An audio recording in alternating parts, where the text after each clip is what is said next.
I'm Sierra Wagner from This Is Home Today, and I have the privilege to sit down with Zach Williams.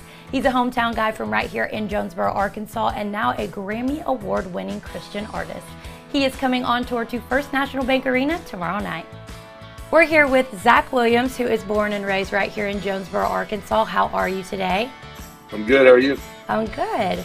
So your tour, I Don't Want Christmas to End, hits the stage here at First National Bank Arena tomorrow. What can viewers expect from this concert?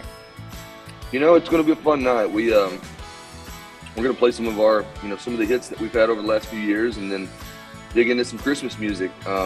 This is a fun record for us. It's kind of been a breath of fresh air to get to go out and do something a little different, and play some songs that we haven't played before. So it's going to be a fun night. Kind of I would say nostalgic.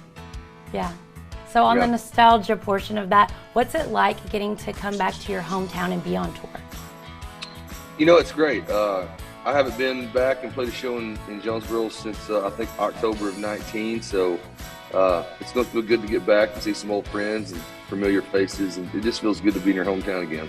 For those of our viewers that don't know you yet, can you describe your sound?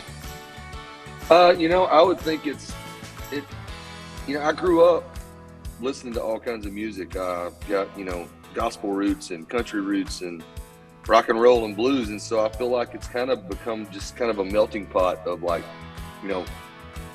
those types of music over the years. It's you just kind of stir it up and reach in and see what comes out whenever when you go for it. So it's a little bit of country and a little bit of rock.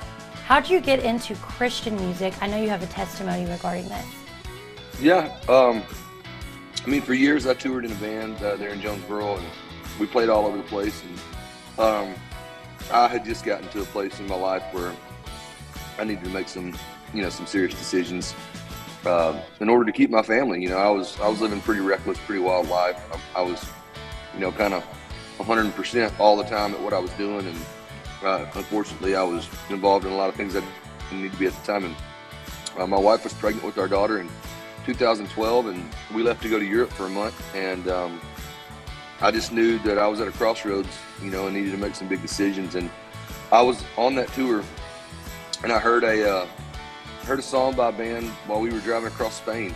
We were scanning radio stations, and it stopped on a Christian song called "Redeemed" by a band called Big Daddy Weave. And I remember hearing that song, and I went back to my hotel room and listened to it, and I called my wife and I said, "Hey, I think I'm done with this." And when I got home, I remember, canceling my shows and quitting my band, and we started going to church in Jonesboro. Started going to Central Baptist, and within about a year, I went to work for them and helped them launch a campus, and then I was leading worship at church. And while I was leading worship there, I got invited to Nashville to write some songs, and out of all of that, I ended up writing a song called Chainbreaker, and that song ended up getting me a record deal, and here we are. How do you come up with those songs and lyrics?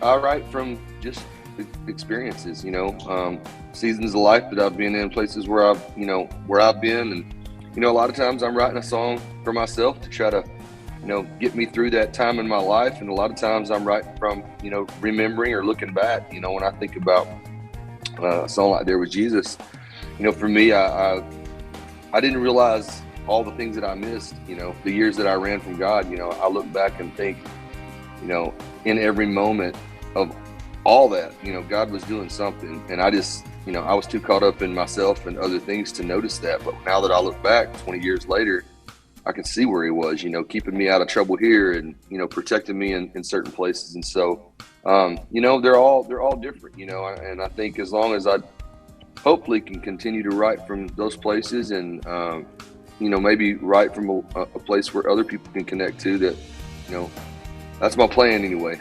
Yeah. Let's talk about "There Was Jesus" a little bit more. Dolly Parton, how did this collaboration occur? Yeah, it's funny. My wife, a few years back, she told me that I should do a song with Dolly Parton, and we had a good laugh about it. And so after that, I was writing a song. About 3 years later, I wrote a song. I came home with the demo one night and sat down, and when I sat down I said, hey, check this song out, you know, tell me what you think about it. And we listened to it together, and she said, you got to ask Dolly to be on that song. Yeah. And there was a vocal already on it, you know, a girl sang on it, and her voice reminded us of Dolly Parton. And so we started the process of trying to track down Dolly's people, and finally got the song to her. And she told me that first time she heard it, she knew that it was special and wanted to be a part of the song. And so we met up at a studio in Nashville and worked for about 5 hours one day in the studio, and she was absolutely amazing to work with. Yeah, she is the queen. So you performed also at prisons and then later recorded in a prison. What made you want to do that? You know, when we were going to Central, my wife, she actually, you know, if it hadn't been for her, I wouldn't have probably gotten involved in the prison ministry, but she signed up to go give her testimony with some women at church at Central. And she came home one night and she was super excited about, you know, what she'd experienced. And so she talked me into going and taking my guitar. And the next time we went, we both shared our story. And I gave an invitation at the end of the night and played a song that I'd written. And there were like 35 women that gave their lives to the Lord. And we were both, you know, pretty in awe of that. You know, we'd never been a part of anything like that or experienced that. So I felt like it was around that time where God was just saying, Zach, these are the songs and the places and the people, you know, this is where I want you to be. And so we started doing prison ministry at the church there at Central. And when I moved to Nashville, we got involved in a ministry called Men of Valor, and they're a statewide prison rehab for Tennessee. And so, you know, obviously growing up in Arkansas, not too far from Johnny Cash, he went in and did prison stuff. Wholesome but prison he blues, was, yeah. Yeah, he was in there for a little different reason. I think he was trying to get them rowdy. For me, I was just trying to give these guys some hope, you know, and I wanted to go share, you know, Jesus with them. And they were the ones that helped us get in and do a concert. And so hopefully when all this COVID stuff, you know, gets back to normal or gets over with, we can get back to doing some of that. Well, Zach, we're so glad that we got to sit down with you, and I know so many of your hometown fans are going to go out to the arena for your concert tomorrow. Yeah. We're so excited for that. Thank you so much. Well, thank you guys. Appreciate it. The I Don't Want Christmas to End tour is happening tomorrow night at 7 o'clock at First National Bank Arena. Now, tickets are going very quickly, so make sure you get those at awakeningevents.com. For This Is Home Today, I'm Sierra Wagner.